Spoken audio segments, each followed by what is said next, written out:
शलोम दोस्तों, आप सभी को हमारे प्रभु यीशु मसीह के मधुर और मीठे नाम से मेरा नमस्कार। Praise the Lord. दोस्तों, हमने कल होसाना संडे या पाम संडे खजूर का पर्व मनाया। तो उम्मीद करता हूँ सब लोग इसको अच्छे से मनाएं, उसका सही मतलब को जानते हुए हम लोग इससे पाम संडे को मनाए होंगे। तो प्रियो, हमारा जो थीम था Jesus Christ the lord of peace. जी हाँ, हमारा प्रभु यीशु मसीह शांति का सोता है, शांति का परमेश्वर है, शांति का राजकुमार है। कल का जो गॉस्पेल पर्सन था लुका अध्याय 19:29 से 40 तक, उसका हेडिंग हम देखें तो यरूशलेम में विजय यात्रा। जी हाँ, प्रभु यीशु मसीह अपने मौत से पहले, क्रूस में चढ़ाए जाने से पहले एक यात्रा करते हैं जिसको हम जानते हैं विजय यात्रा के रूप में। वाह, उस यात्रा का नाम ही है विजय। विजय यात्रा करते हैं। दोस्तों, हमारा प्रभु वो प्रभु है जो हमें विजय दिलाने वाले हैं। विजय दिलाने वाले हैं जो यात्रा करते हैं। किसके ऊपर बैठ के जाते हैं? किसको वो चुनते हैं अपने यात्रा करने के लिए, अपने सफर को पूरी करने के लिए? वो किसको चुनते हैं हम सब जानते हैं। तो होसाना संडे लोग चिल्लाते थे, होसाना होसाना। इसका मतलब क्या है? इसका मतलब ये है कि हमें बचाओ, हमें छुड़ाओ, हमारी रक्षा करो, हमें उद्धार करो, हमें पापों से छुड़ाओ, पापों से रक्षा करो, पापों से बचाओ। हाँ मेरे प्रियो, तो हम सब जानते हैं इसका स्टोरी क्या है। प्रभु यीशु मसीह अपनी यात्रा को पूरी करते हैं। तो हम थोड़े ही समय में एक वचन देखेंगे और कुछ सीखने की कोशिश करेंगे। मैं आपसे गुजारिश करूंगा, अगर आपको भी इस वचन से कुछ भी सीखने के लिए मिलता है, जी हाँ, कुछ भी अगर आप सीखते हैं तो आप इसको प्रभु की महिमा के लिए आगे बढ़ाइए, आप शेयर कीजिए, दूसरों तक आप पहुंचाइए और लाइक भी कीजिए। अगर आपको कुछ भी कहना है तो जरूर से जरूर नीचे कमेंट बॉक्स में आप हमें सजेस्ट कर सकते हैं। तो लुका अध्याय 19 का वचन 31 में लिखा गया, यदि कोई तुमसे पूछे कि क्यों खोलते हो तो ये कह देना कि प्रभु को इसका प्रयोजन है। तो इसका स्टोरी हम जैसे जानते हैं कि प्रभु यीशु मसीह अपने दो चेलों को बुलाते हैं और कहते हैं कि एक गांव में जाओ, जब जाओगे तुम एक गधी का बच्चे को बंधा हुआ तुम्हें मिलेगा, उसको खोल के मेरे पास लेके आओ। तो जब कोई तुमसे पूछे कि क्यों खोलते हो, तब उनको यह जवाब देना कि प्रभु को इसका प्रयोजन है। हालेलुया, प्रभु को इसका प्रयोजन है। जरा सोचिए मित्रों, जो गधी का बच्चा बंधा हुआ है, उसको क्या पता कि आज उसके साथ क्या होने वाला है। उसके ऊपर प्रभुओं का प्रभु, राजाओं का राजा, शांति का राजकुमार, शांति का परमेश्वर, शांति का सोता, हमारा उद्धार करता, सारे जगत का उद्धार करता प्रभु यीशु मसीह उस छोटे से बच्चे के ऊपर बैठ के अपना यात्रा पूरी करने वाले हैं, अपना सफर को करने वाले हैं। वो जो गधी का बच्चा अपने सपने में भी ऐसा कभी सोचा नहीं होगा कि मेरे साथ इतना बड़ा महान काम होने वाला है। यात्रा जो विजय यात्रा के नाम से जाना जाएगा, उसमें मैं भी हिस्सेदार हूं, उसमें मैं भी हिस्सा बनने वाला हूं। वाह, जो तुमसे पूछे उनको ये कह देना कि प्रभु को इसका प्रयोजन है, प्रभु इसको चाहते हैं, प्रभु को इसको चाहिए, प्रभु को इसका आवश्यक है। मेरे प्रियो, आज क्रिश्चियन मुझे और आपसे भी ये सवाल पूछना है, क्या प्रभु मुझे भी कहते हैं, क्या प्रभु हमें भी कहते हैं कि तू मुझे चाहिए, तू मुझे चाहिए, तू मुझे आवश्यक है, तू मेरा प्रयोजन है। देखिए दोस्तों, हम सब प्रभु को चाहते हैं, लेकिन सोचने वाली बात यह है, क्या प्रभु भी हमें चाहते हैं? क्या हम प्रभु को विश्वास करते हैं? इसमें कोई बड़ी बात नहीं है, कोई ताज्जुब की बात नहीं है कि हम ये दावा करते हैं कि मैं प्रभु में विश्वास करता हूं, प्रभु में विश्वास करता हूं। लेकिन बड़ी बात यह होगी, अगर प्रभु हमें विश्वास करते हैं, अगर प्रभु हमें विश्वास कर पाते हैं, तो यह है सबसे बड़ी बात।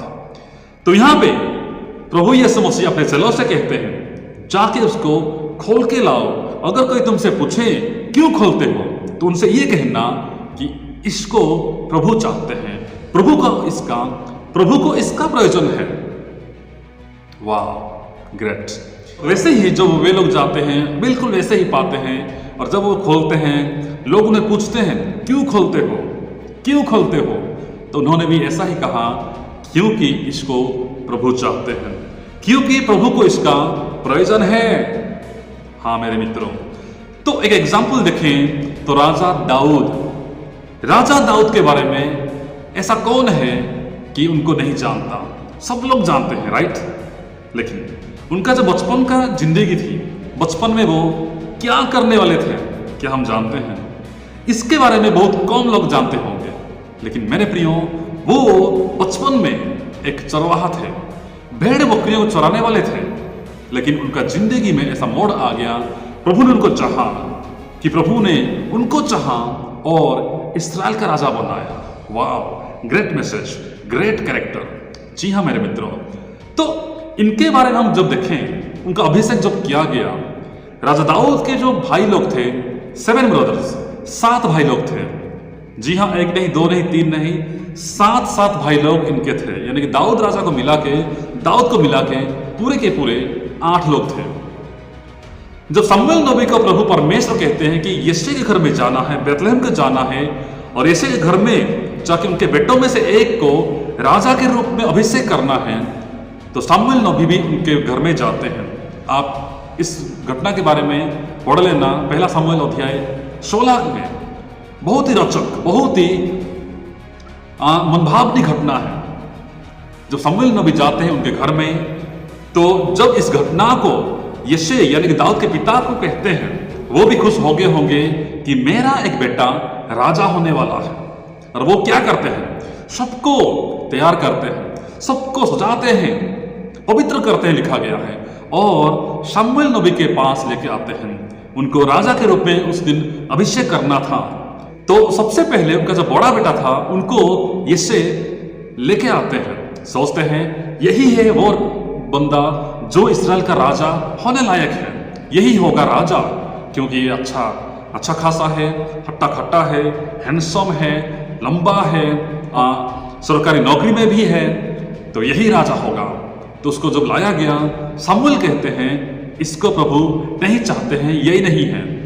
फिर दूसरे को लाया गया, वहां भी यिशै सोचते होंगे यही राजा होगा, क्योंकि चलो बड़े को छोड़ दो, दूसरा वाला ये भी अच्छा है, हैंडसम है, सरकारी नौकरी में है, तो शायद यही राजा होगा, इससे अच्छा और कौन हो सकता है, इससे बेहतर और कौन हो सकता है।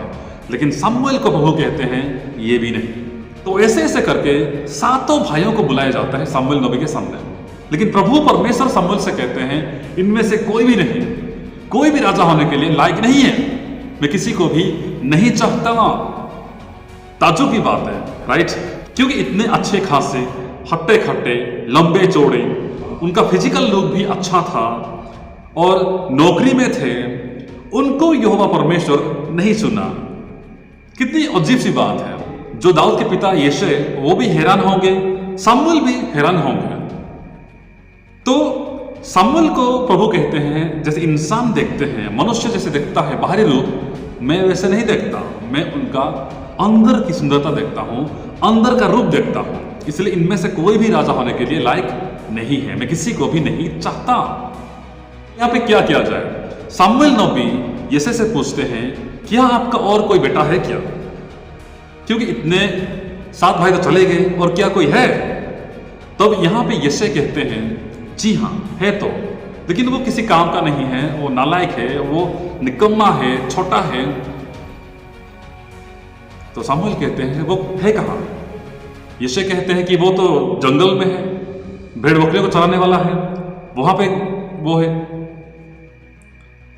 शमूएल नबी कहते हैं उसको बुलाओ, जब तक वो नहीं आएगा मैं ना खाऊंगा और ना पीऊंगा, उसको बुलाया जाए। मेरे प्रियो, दाऊद जो कि जंगल में था, जरा हम सोचे उनके जो कपड़े होंगे वो क्या पहना होगा? वैसे ही होगा, फटा हुआ कपड़ा पहना होगा, वो धूल में कहीं खेलता होगा, उसका शरीर में पूरा धूल लगा होगा। ऐसे ही हमारे आंखों के सामने वो अच्छा दिखता नहीं होगा, लेकिन वचन में लिखा गया वो परमेश्वर के सामने सुंदर था, सुडौल था, देखने में अच्छा था। वाह! तो मेरे प्रियो, उस दिन सामुएल नबी दाऊद को, जो कि भेड़ बकरियों चराने वाला था, अपने खुद के भाइयों के लिए, खुद के पापा के लिए, खुद के लोगों के सामने वो निकम्मा था, कुछ काम का नहीं था, नालायक था, लेकिन प्रभु परमेश्वर उसको चुनते हैं और महान राजा बनाते हैं, जो कि 40 साल के लिए इस्राएल का राजा बनता है, शासन करता है। मेरे प्रियो, वैसे ही बिल्कुल आज दुनिया में जिसको तुच्छ जानते हैं हम, जिसको हम कुछ भी नहीं समझते हैं, जिसका कुछ मायने नहीं है दुनिया में, प्रभु उसको महान बनाता है। राजा दाऊद को हम देखें तो उस गधी का बच्चे को हम देखें, उसको उस दिन महान बनाया गया, उसको उठाया गया और उसका यात्रा विजय यात्रा के नाम से जाना गया। वाह! जरा सोचिए मित्रों, कितना बड़ा आश्चर्य कर्म है।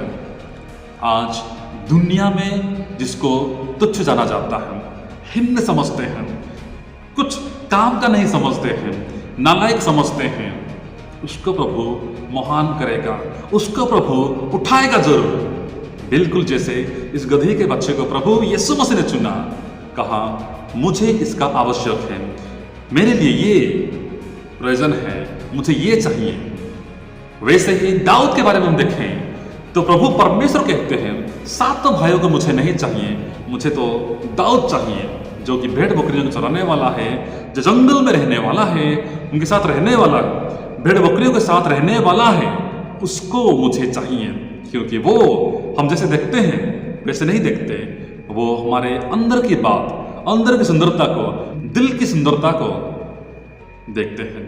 तो मेरे प्रियो, इसलिए हम भी अपने आप को तैयारी करें, प्रभु के लिए हम खुद को सजाएं और प्रभु के लिए हम खुद को अर्पण करें, और प्रभु भी हमें ये कहे कि मैं तुझे चाहता हूँ, तू मेरे लायक है, मुझे तू चाहिए, तू मुझे आवश्यक है।